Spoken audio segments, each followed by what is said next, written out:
Hello friends, ഇന്ന് വന്നിരിക്കുന്നത് അതിഗംഭീരമായൊരു അപ്ഡേറ്റുമായിട്ടാണ് നമ്മുടെ സ്വന്തം മോഹൻലാൽ തരുൺമൂർത്തി വീണ്ടും ഒന്നിക്കുന്നു. L366 വളരെ കൗതുകമായുള്ളൊരു പോസ്റ്റാണ് ശരിക്കും എനിക്ക് കണ്ടപ്പോൾ തോന്നിയത്. മോഹൻലാൽ എന്ന വ്യക്തിയുടെ ഒരു വേറിട്ട ഒരു കഥാപാത്രമായിട്ട് എനിക്ക് തോന്നുന്നു. കാരണം ലോലാച്ചൻ, കാരണം പേരിൽ തന്നെ ഒരു കൗതുകമുണ്ട്, ഒരു ഫണ്ണായിരിക്കും. പക്ഷേ അതിലത് എവിടെയെങ്കിലും ഒരു ത്രില്ലിങ് എലമെൻറ്റ് കയറ്റാനുള്ള സാധ്യത ഉണ്ടായിരിക്കും. കാരണം തരുൺമൂർത്തിയെ അങ്ങനെയാണല്ലോ, തരുൺമൂർത്തികളുടെ സിനിമ ഒരു പ്രത്യേകതരം ജോണറാണ് അദ്ദേഹം ക്രിയേറ്റ് ചെയ്യുക.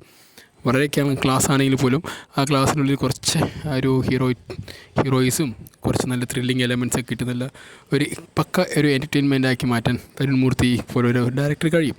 ഒരു ഉത്തമ ഉദാഹരണം എന്ന് പറയുന്നത് നമ്മുടെ സ്വന്തം തുടരും എന്ന മൂവി തന്നെയാണ്. വളരെ ചെറിയൊരു സ്കെയിലിൽ തുടങ്ങി അവസാനം ഒരു വലിയ സ്കെയിലിലേക്ക് മാറുന്ന രീതിയിലേക്ക് തുടരുന്ന മൂവി മാറി. അതിൽ ശരിക്കും പറയാം കാസ്റ്റിംഗ് തന്നെയാണ് എൻ്റെ ഏറ്റവും വലിയ എടുത്തത്. ശരിക്കും കാസ്റ്റിംഗ് ഏറ്റവും മനോഹരമായി തോന്നിയത് മോഹൻലാലും ശോഭനയും വീണ്ടും ഒന്നിച്ചു എന്നാണ്.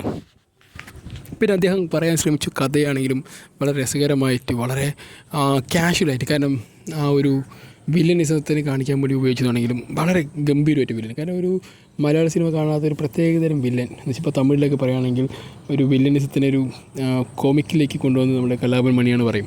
അതിനുശേഷമാണ് പ്രകാശ് രാജൊക്കെ വന്നത്.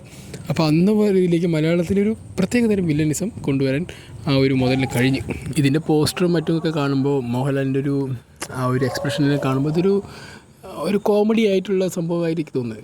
ചിലപ്പോൾ ഇതേ തന്നെയാണ് തുടരിലേക്ക് തോന്നിയത്. തുടരിലും അദ്ദേഹത്തിൻ്റെ ഒരു ഫൺ ബേസ്ഡായിട്ടുള്ള ഒരു ആറ്റിറ്റ്യൂഡൊക്കെ അതിലുണ്ടായിരുന്നു, വളരെ റിയലിസ്റ്റിക് ആയിരുന്നു. പിന്നെ അതിന് ശേഷമാണ് സെക്കൻഡ് ഹാഫിലൊക്കെ എത്തുമ്പോഴാണ് അതിൻ്റെ ഒരു റേഞ്ച് ഇല്ലെങ്കിൽ ആ ഒരു സ്കെയില് ഒന്ന് മാറ്റി പിടിച്ച് അതിലേക്ക് കുറച്ച് ത്രില്ലറും കൂടി കയറ്റിയപ്പോൾ പടം ഒരു കയറിയത്.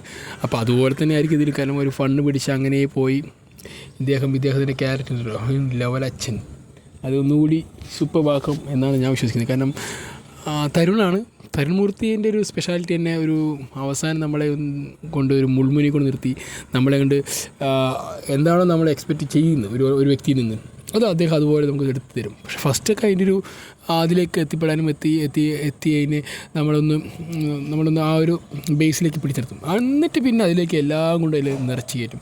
ഒരു ബേസ് ക്രിയേറ്റ് ചെയ്യാൻ ശ്രമിക്കും എപ്പോഴും നല്ലതായിട്ട്. ഇപ്പോൾ അദ്ദേഹം ചെയ്തിട്ട് എല്ലാ സിനിമകളും അങ്ങനെ തന്നെയാണ്. എന്തായാലും ഈ ഒരു സിനിമ L366 ഒരു അതിഗംഭീരമായൊരു സിനിമയാവുന്ന കാര്യത്തിൽ യാതൊരു സംശയമില്ല. കാരണം എനിക്കിതിൽ എക്സൈറ്റ് ചെയ്യുന്നത് അദ്ദേഹത്തിൻ്റെ സിനിമയിൽ എപ്പോഴും നല്ലൊരു വില്ലന്മാരുണ്ടാവുമല്ലോ. ഇപ്പോൾ പ്രകാശ് വർമ്മ ഉണ്ടായിരുന്നു കഴിഞ്ഞതിൽ. അപ്പോൾ ഇപ്രാവശ്യം ആരാണ് കുറച്ചുകൂടി സൈക്കോ ബേസിലൊരു വില്ലൻ എന്ന് കാണണം. കാരണം ഒരു പ്രത്യേക ട്രീറ്റ്മെൻ്റ് ആയിരിക്കുമല്ലോ വില്ലനെ അദ്ദേഹം കൊടുക്കുന്നത്. അപ്പോൾ എന്തായാലും അതും കൂടി കാണാൻ വളരെ ആകാംക്ഷയുണ്ട്. എന്തായാലും ഇതുമായി ബന്ധപ്പെട്ട് എന്തെങ്കിലും അപ്ഡേറ്റ് വരികയാണെങ്കിൽ ഞാൻ നിങ്ങളോട് ഷെയർ ചെയ്യുന്നതായിരിക്കും. Okay guys, bye, see U.